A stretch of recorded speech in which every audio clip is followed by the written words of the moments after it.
இன்னைக்கு உருது முஸ்லீம் ஸ்டைலில் மட்டன் குழம்பு எப்படி வைக்கிறதுன்னு பார்க்கலாம். நாளைக்கு சண்டே. இந்த ரெசிபியை கண்டிப்பாக ட்ரை பண்ணி பாருங்கள். ரொம்ப ஈஸியாகவே இருக்கும், டேஸ்ட்டாகவும் இருக்கும். இதுக்கு ஒரு குக்கரில் கொஞ்சமாக ஆயில் ஆட் பண்ணிவிட்டு கூட வந்துட்டு வெட்டி வச்ச பெரிய வெங்காயத்தை ஆட் பண்ணி வணக்கினதுக்கப்புறமா சின்ன வெங்காயத்தை கொரகொரப்பாக அரைச்சி வச்சுருக்கோம், அதையும் ஆட் பண்ணி நல்லா வணக்கிக்கலாம். இது கூட 2 ஸ்பூன் இஞ்சி பூண்டு பேஸ்ட்டு போட்டு அதையுமே நல்லா வணக்கிக்கலாம். கூடயே தேவையான அளவு தக்காளி இதையும் கட் பண்ணி நல்லா கொத்தி விட்டு வணக்கினதுக்கப்புறமா இது கூட கொஞ்சமாக மிளகாத்தூள் அண்ட் பட்டை கிராம்பு தூள் இதையும் ஆட் பண்ணி வணக்கிட்டு நம்ம க்ளீன் பண்ணி வச்சுருக்கிற மட்டனையும் போட்டு நல்லா மிக்ஸ் பண்ணி விட்டுக்கலாம்.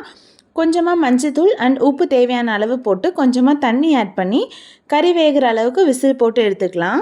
இந்த கறி குழம்புல ஃப்ரெஷ்ஷாக ஒளிச்ச மொச்சை, கொத்தவரங்காய், உருளைக்கிழங்கெல்லாம் ஆட் பண்ணியிருக்கேன். கூட கத்திரிக்காய் இருந்துச்சுன்னா டேஸ்ட்டு இன்னும் சூப்பராக இருக்கும். இந்த மண்பானையில் தான் எனக்கு குழம்பு வைக்க போகிறேங்கிறதுனால அதில் அந்த வெஜிடபிள்ஸ் எல்லாம் ஆட் பண்ணிவிட்டு நம்ம கறி வேக வச்ச தண்ணி இருக்கு இல்லையா, அதையும் ஊற்றிட்டு நம்ம காரத்துக்கு ஏற்ற மாதிரி 1 ஸ்பூன் மிளகாத்தூள், 2 ஸ்பூன் மல்லித்தூள், 1/2 ஸ்பூன் வந்துட்டு பட்டை கிராம்பு தூள் ஆட் பண்ணிவிட்டு எல்லாம் ஒரு 60% வெந்ததுக்கப்புறமா நம்ம 75% குக் பண்ணி வச்சுருக்கிற கறியை எடுத்து போட்டு அதையும் கொஞ்சமாக தண்ணி போட்டு இதுலேயே கொஞ்சம் நல்லா வேக விடணும். வெந்ததுக்கப்புறமா கடைசியாக தேங்காய் அரைச்சி ஊற்றி நல்லா மிக்ஸ் பண்ணி விட்டுட்டு அதோட பச்சை வாசம் போகிற வரைக்கும் கொதிக்க விட்டுட்டு கடைசியாக புளியை கரைச்சி ஊற்றி நல்லா வந்துட்டு கொதிக்க விடணும். மூடி வச்சு வேகும்போது நம்மளோட காய்கறி கறி எல்லாம் நல்லா வெந்திருக்கான்னு பார்த்துட்டு ஃப்ரெஷ்ஷாக கட் பண்ண ஒரு கைப்பிடி மல்லித்தலை போட்டு இறக்குனீங்கன்னா டேஸ்டான கறி குழம்பு ரெடி ஆயிரும். ட்ரை பண்ணி பாருங்கள்.